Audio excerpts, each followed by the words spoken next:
1948வது வருஷம் பாபா சாஹிப் ஒரு புத்தகத்தை வெளியிடுறாரு. உடனே 1948வது வருஷம் பாபா சாஹிப்பால் அதிகபட்சமான ஆய்வுகளுக்கு உட்படுத்தப்பட்டு எழுதி வெளியிடப்பட்ட தி அன்டச்சபிள், அதாவது தீண்டப்படாதவர்கள் அப்படின்ற புத்தகமா அப்படின்னு நினைச்சுக்காதீங்க. இது அந்த புத்தகம் இல்லை, இது வேற புத்தகம். ஆக்சுவலி இந்த புத்தகம் பாபா சாஹிப்பால் எழுதப்பட்ட புத்தகமே இல்லை, இன்னொருத்தர் எழுதியிருக்காரு. சென்னை மாகாணத்தை சேர்ந்த ஒரு ப்ரொஃபஸர் எழுதின புத்தகம். இந்த புத்தகத்தோட முக்கியத்துவம் கருதி பாபா சாஹிப் அம்பேத்கர் அவர்கள் தானாகவே முன் வந்து அதோட காப்பிரைட்டை வாங்கி வெளியிட்டார். பாபா சாஹிப் அம்பேத்கர் அவர்களை ஒரு ஆய்வாளரா, ஒரு எழுத்தாளரா, மிகப்பெரிய ஆளுமையா நமக்கு நல்லாவே தெரியும்.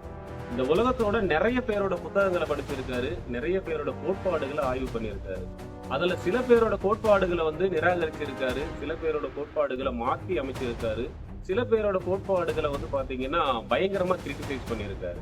ஆனா இந்த புத்தகத்தை மட்டும் எந்தவித நிராகரிப்பும் இல்லாம, எந்த விதமான மாற்றி அமைப்பும் இல்லாம நேரடியா 100% பாபா சாஹிப் அக்செப்ட் பண்றாரு. அக்செப்ட் பண்ணதோட மட்டும் இல்லாம அந்த புத்தகம் கிடைக்கிறதுல ஏற்படுற சிரமத்தை தவிர்க்கிறதுக்கு அந்த புத்தகத்துக்கு ஒரு முன்னுரை எழுதி அவரையும் வெளியிடுறாரு. குளோபலா 12க்கும் மேற்பட்ட மொழிகளில் மொழிபெயர்க்கப்பட்ட இந்த புத்தகமானது இதுவரைக்கும் தமிழ்ல மொழிபெயர்க்கப்பட்டு பரவலா எல்லாருக்கிட்டையும் டிஸ்ட்ரிபியூட் பண்ணப்பட்டிருக்கா அப்படின்ற தகவல் நமக்கு சரியா தெரியும்.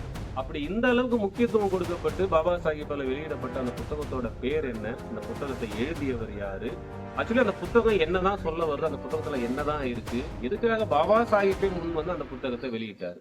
ஜெய்வி அன்பு சகோதரர்களே, நான் உங்கள் மிஸ்டர் குரு.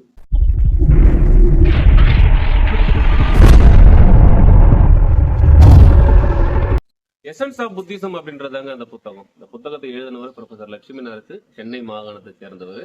1861 பிறந்து 1934 மறைச்சவர்.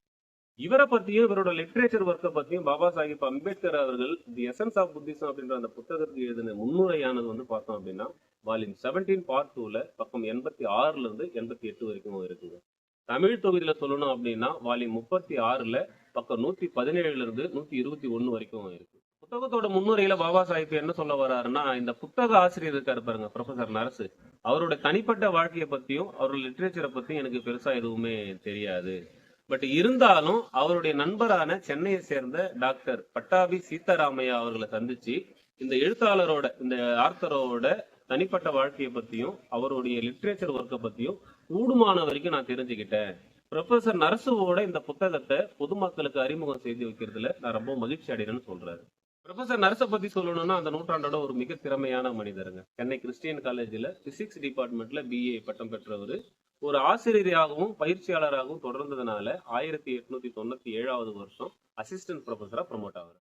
1898-99வது வருஷம் அந்த காலேஜோட பிசிக்ஸ் டிபார்ட்மெண்டோட பர்மனன்ட் ப்ரொஃபசர் மிஸ்டர் மொஃபர்ட் அப்படின்ற ஒரு லீவ்ல இருந்தப்போ அந்த காலேஜோட BAவுக்கான பிசிக்ஸ் மற்றும் கெமிஸ்ட்ரி டிபார்ட்மெண்டோட முழு பொறுப்பும் ப்ரொஃபசர் நரசோட கட்டுப்பாட்டுல விடப்படுது. ஆக்சுவலி இந்த ப்ரொஃபசர் பதவி பாத்தீங்கன்னா ப்ரொஃபசர் நரசுக்கு தான் கிடைச்சிருக்கணும். பட் இங்கிலீஷ் இன்ஃபுளுயன்ஸ், ஆங்கிலேயரோட இன்ஃபுளுயன்ஸ்னால இவரை விட வயதுல குறைந்த மிஸ்டர் மொஃபர்ட் அப்படின்றவருக்கு அந்த ப்ரொஃபசர் பதவி வழங்கப்பட்டிருக்கு.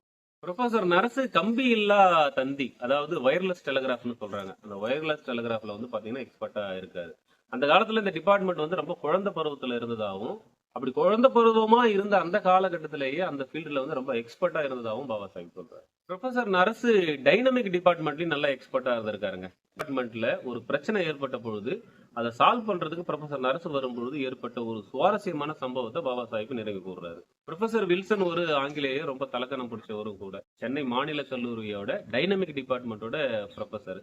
அதோட மட்டும் இல்லாம BA மற்றும் MAவோட பிசிக்ஸ் மற்றும் கெமிஸ்ட்ரி டிபார்ட்மெண்டோட எக்ஸாம் இருக்கு பாருங்க, அந்த எக்ஸாம் போர்டோட தலைவராகவும் இருக்காரு. டைனமிக்ல ஏற்பட்ட பிரச்சனை தொடர்பா ப்ரொஃபசர் வில்சன் கிட்ட நரசு அந்த ஒரு தீர்வை முன்வைக்க வராரு. அப்படி தீர்வை முன்வைக்க வரும்போது ப்ரொஃபசர் வில்சன் நர்ஸை பார்த்து, என்ன மிஸ்டர் நர்ஸு, நீங்க எனக்கு டீச் பண்ண விருப்பப்படுறீங்களா அப்படின்னு கேக்குறாருங்க. ஆனாலும் ப்ரொஃபசர் நரசு ரொம்ப பொறுமையா அந்த பிரச்சனை சம்பந்தமா, டைனமிக்ல ஏற்பட்ட அந்த பிரச்சனை சம்பந்தமான தீர்வுகளை ப்ரொஃபசர் வில்சனுக்கு கம்ப்ளீட்டா எக்ஸ்பிளைன் பண்ணிட்டு, அதுக்கப்புறமா ப்ரொஃபசர் வில்சனுக்கு டைனமிக்ல ஒரு சில விஷயங்களை டீச் பண்ணதுக்காக நான் ரொம்ப மகிழ்ச்சி அடைகிறேன்னு சொல்லிட்டு ப்ரொஃபசர் வில்சனுக்கு பதிலடி கொடுக்குறாரு. இந்த சம்பவம் நடந்து 50 வருஷம் கழிச்சு இந்த விஷயத்தை கேள்விப்படும் பொழுது, இந்த சம்பவத்தை கேள்விப்படும் போது ரொம்ப இன்ட்ரெஸ்டிங்கா இருக்குன்னு சொல்லிட்டு பாபா சாஹிப் சொல்றாரு. ப்ரொஃபசர் நரசு ஒரு உருவ வழிபாட்டு சிலை எதிர்ப்பாளர், சமூக சீர்திருத்தவாதியாகவும் இருந்திருக்காரு. 1890களிலேயே இந்து மதத்துல இருந்த அந்த இந்து மதத்தோட கொடுங்கோன்மையையும் அதுல இருந்த சாதி பாகுபாடுகளையும் எதிர்த்து கழக கொடி உயர்த்தியவர். குழந்தைகள் திருமணம், விதவைகள் மறுமணத்துக்கு எதிரான கருத்துக்கள் போன்றவற்றிற்கு மிக கடுமையான எதிர்கருத்துக்களை முன்வைத்தவர்.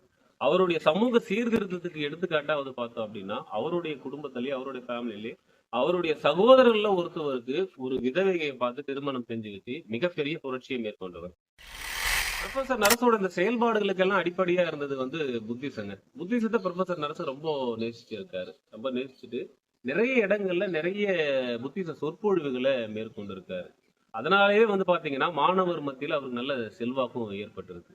தனிப்பட்ட முறையிலும் சரி, தேசிய உணர்விலும் சரி, ப்ரொஃபசர் நரசு பாத்தீங்கன்னா மிகுந்த சுயமரியாதை உணர்வு கொண்டவரா இருந்தது. அவருடைய அறிவு மற்றும் நன்னடத்தின் காரணமாக மிக விரைவிலேயே பச்சையப்பன் கல்லூரியோட பிரின்சிபலாகவும் ப்ரமோட் ஆனதா பாபா சாஹிப் அம்பேத்கர் அவர்கள் சொல்றாரு. சமீப காலமா இந்தியாவோட பல பகுதிகளில் இருந்து நிறைய பேர் என்கிட்ட புத்திசம் தொடர்பா ஒரு நல்ல புத்தகம் இருந்தா ரெஃபர் பண்ணுங்கன்னு கேட்டுட்டு வராங்க. ஆனா இது வரைக்கும் யாருக்கும் நான் எந்த புத்தகத்தையும் ரெஃபர் பண்ணல. ஏன்னா எனக்கு தெரிஞ்சு இந்தியாவில் அந்த மாதிரியான ஒரு புத்தகம் இது வரைக்கும் வெளியிடவே படல. ஆனா இந்த புத்தகத்தை படிச்சதுக்கு அப்புறம் ப்ரொஃபசர் நரசோட 1907 வெளியிடப்பட்ட தி எசன்ஸ் ஆஃப் புத்திசம் அப்படிங்கிற இந்த புத்தகத்தை படிச்சதுக்கு அப்புறம் நான் கண்டிப்பா என்கிட்ட கேட்டவங்களுக்கு எல்லாம் இந்த புத்தகத்தை ரெஃபர் பண்றேன். ஏன்னா இந்த புத்தகம் இது வரைக்கும் நான் படிச்ச புத்தகத்திலேயே புத்திசம் தொடர்பா நான் படிச்ச புத்தகங்களையே மிக சிறந்த புத்தகமா நான் கருதுறதுனால இந்த புத்தகத்தை நான் ரெஃபர் பண்றேன் அப்படின்னு சொல்றேன். அன்பார்ச்சுனேட்டா இந்த புத்தகத்தோட பிரதிகள் பாத்தீங்கன்னா வித்து தீர்ந்து போயிடுச்சு. கிடைக்கிறது ரொம்ப சிரமம் ஏற்படுது. அதனால இந்த புத்தகம் எல்லார் கையிலும் கிடைக்கணும் அப்படின்றதுக்காக சென்னையில உள்ள வரதாச்சாரி அண்ட் கம்பெனி அவங்கள தொடர்பு கொண்டு அவங்க கிட்ட இருந்து காப்பிரைட்டை வாங்கி இந்த புத்தகத்துக்கான ஒரு முன்னுரையும் எழுதி நானே வெளியிடுறேன் அப்படின்னு சொல்றாரு. இந்த புத்தகத்தை வெளியிடுறது மூலமா புத்திச கோட்பாடுகளின் மீது, புத்திச போதனைகளின் மீது ஆர்வம் உள்ளவங்களோட விருப்பங்கள் நிறைவேறி அவங்க கையில ஒரு கம்ப்ளீட்டான, அதாவது ரொம்ப ஆழமான தெளிவான ஒரு புத்தகம் அவங்க கையில கிடைக்கும் அப்படின்னு நான் நம்புறேன் அப்படின்னு சொல்லிட்டு பாபா சாஹிப் சொல்றாரு.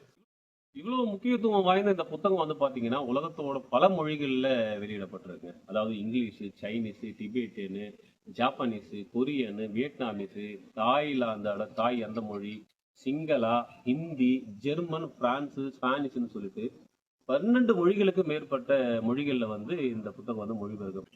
ஆனாலும் இந்த புத்தகம் தமிழ்ல இது வரைக்கும் கிடைக்கலைங்க. தமிழ்ல கிடைக்குமா அப்படின்னு நான் சர்ச் பண்ணி பார்த்தப்போ, கூகுள்ல சர்ச் பண்ணி பார்த்தப்போ அறம் பதிப்பகம்னு சொல்லிட்டு ஒரு பதிப்பகம் இந்த புத்தகத்தை தமிழ்ல வெளியிட்டு இருக்கிறதா சொன்னாங்க. அதோட கான்டாக்ட் எடுத்து அறம் பதிப்பகத்தார தொடர்பு கொண்ட பொழுது அவங்க என்ன சொல்றாங்க அப்படின்னா, எங்க கிட்ட இதோட இங்கிலீஷ் வெர்ஷன் தான் இருக்கு, தமிழ் வெர்ஷன் நாங்க பண்ணல.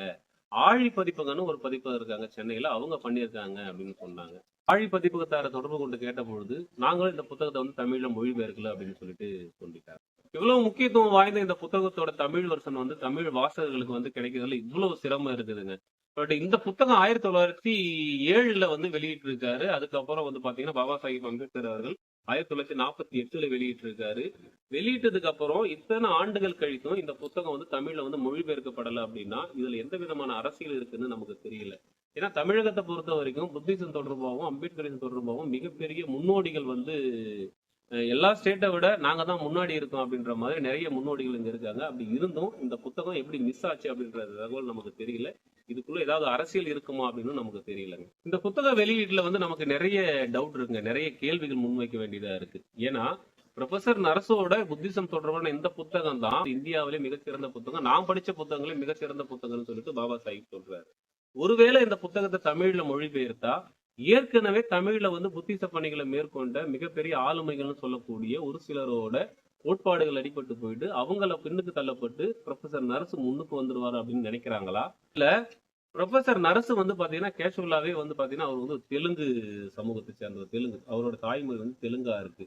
நம்ம ஆட்கள் தமிழ் தேசியம், பறையர் தேசியம் அப்படின்னு சொல்லிட்டு பேசுறதுனால அதுல இப்ப ரொம்ப தீவிரமா முன்னெடுக்கிறதுனால எங்க இருந்து ப்ரொஃபசர் நரசோட ஒரு தெலுங்கரோட இந்த புத்தகத்தை நம்ம டிரான்ஸ்லேட் பண்ணணும், ஏன் பண்ணணும் அப்படின்ற ஒரு எண்ணத்துல இதை விட்டாங்களா அப்படின்ற தகவல் நமக்கு சுத்தமா தெரியல. பட் இது இந்த மாதிரியான சந்தேகம், இந்த மாதிரி கேள்விகள்லாம் நமக்கு கேட்க தோணுது. இதுக்கு விரை தெரிஞ்சவங்க கமெண்ட்ல சொல்லுங்க. ஆழமான அம்பேத்கர் தெரிந்து கொள்வதற்கு இணைந்திருங்கள் மிஸ்டர் குழுவுடன். ஜெய்மி.